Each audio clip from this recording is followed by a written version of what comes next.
अब टीवी के popular show madam sir की लीड एक्ट्रेस गुल्की जोशी अपनी एक्टिंग से सभी का दिल जीत चुकी है। वो कॉमेडी सीरियल मैडम सर में हसीना मलिक का किरदार निभा रही हैं। गुल्की जोशी इंदौर में नाटक हेलो पापा का मंचन करने के लिए पहुंचे। उन्होंने कहा कि वो इंदौर की रहने वाली मुंबई में इंदौर की आबो हवा की बहुत वो मिस भी करती हैं। साथ ही इंदौर की कचौरी, समोसा और पोहा जलेबी के साथ हर मामले में इंदौर अव्वल है।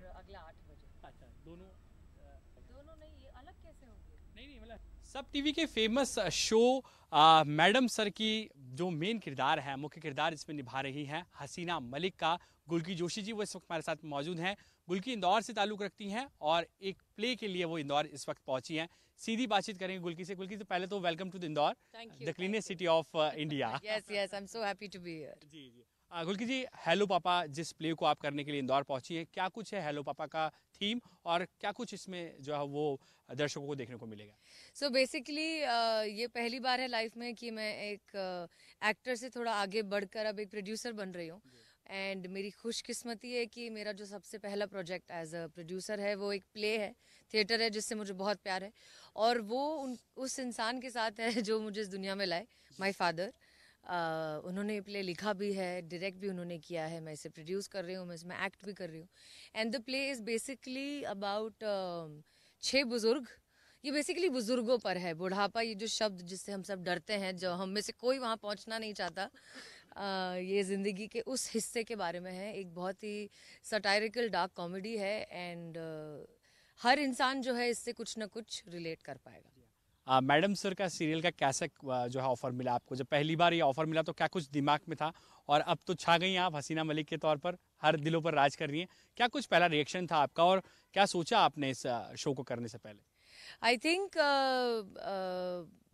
लाइफ में बहुत सारी चीज़ें आपके साथ होती हैं, आपका बस काम है कि आप सिंसियर रहें और मेहनत करें। So I think it's my sincerity and hard work which finally paid off. और मुझे मैडम सर जैसा शो मिला और मुझे इतना उससे प्यार मिला, इतना अप्रिसिएशन मिला, यहाँ तक कि फाइनली ज़िंदगी यहाँ ले आई कि अब मैं उस पोजीशन से जो मुझे मिला है उसका मैं सही और बेहतर इस्तेमाल कर सकती हूँ, जो कि मैं कर रही हूँ एक प्ले करके, which is my first love.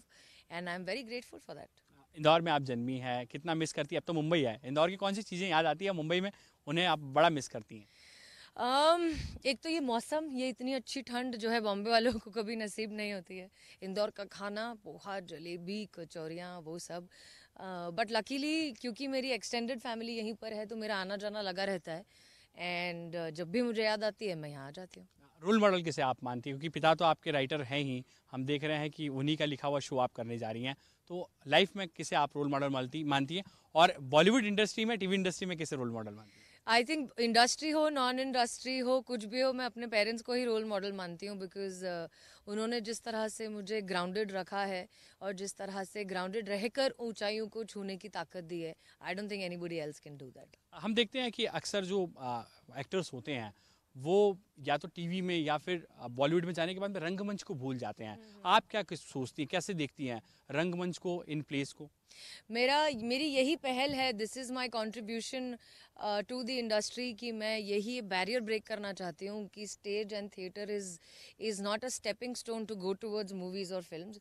मैंने फिल्म भी की, मैंने टेलीविज़न भी किया, मैंने OTT भी किया, लेकिन उसके बाद भी मैं यहाँ आई हूँ। एंड ये कोई सीढ़ी नहीं है, ये अलग अलग मंच है जिनके अलग अलग ऑडियंस है, अलग अलग इम्पोर्टेंस है, डिफरेंट फॉर्म ऑफ आर्ट है और हर आर्ट फॉर्म को उसका ड्यू रिस्पेक्ट और अप्रिसिएशन मिलना चाहिए। इसीलिए मैं इस तरह की पहल करती रहती हूँ ताकि कि मैं प्रोड्यूस करूँ प्ले या एक्ट करूँ, उसमें थिएटर चलते रहना चाहिए।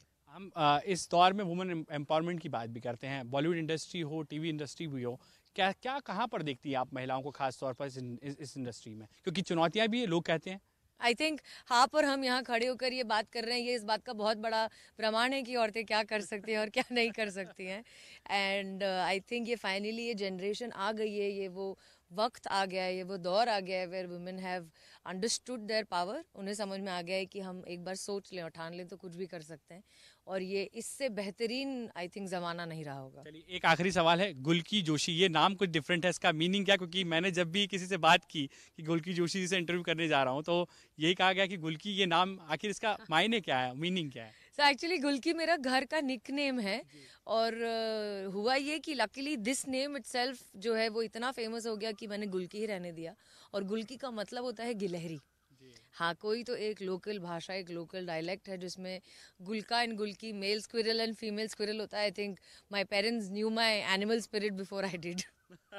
चलिए ठीक है, ये है गुल्की जोशी और हसीना मलिक, जो हसीना मलिक के तौर पर जो है वो मैडम सर टीवी सीरियल में इन दिनों धूम मचा रही है, लेकिन इंदौर पहुंची हैं और कह रही हैं वुमेन एम्पावरमेंट की बात हो रही है और वक्त बहुत कुछ बदल चुका है। अब महिलाएं हर क्षेत्र में कहीं ना कहीं अपने झंडे गाड़ रही हैं, अपना नाम यहाँ पर कमा रही है, लेकिन अब थिएटर के साथ में वे कहीं ना कहीं थिएटर को बहुत कुछ देने जा रही हैं और उम्मीदें हैं कि इसी तरीके से रंगमंच पर भी गुल्की जोशी दर्शकों को कुछ नया ज़रूर देंगी। जितेंद्र मकवाने के साथ पीयूष पारे, बंसल न्यूज़, इंदौर।